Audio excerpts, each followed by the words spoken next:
With Doubtnut, get instant video solutions to all your maths, physics, chemistry, and biology doubts. Just click the image of the question, crop the question, and get instant video solution. Download Doubtnut app today. Hello, the given statement are statement 1, the kinetic energy gradient is proportional to acceleration of particle moving along straight line. And statement 2 is work done by net force is equal to increase in kinetic energy of particle. 4 options are given, we have to check which option is correct. Now coming back to statement 1, the kinetic energy gradient is proportional to acceleration of particle moving along straight line.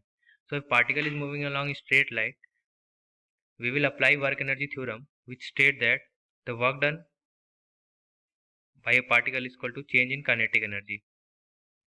So work done will be force into displacement. We know that the force is equal to ma into d. From here we can see that the kinetic energy is proportional to acceleration. So our statement 1 is true. Now coming back to statement 2, work done by net force is equal to increase in kinetic energy of particle. So this statement is statement of work energy theorem, which state that work done by net force is equal to change in kinetic energy. So statement 1 is also true and statement 2 is also true. So by the work energy theorem only we have calculated the statement 1.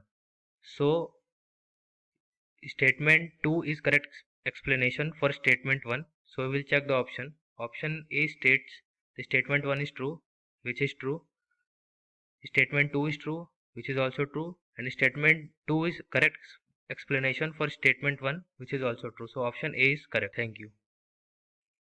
For class 6 to 12, IIT JEE and NEET level. Trusted by more than 5 crore students. Download Doubtnut app today.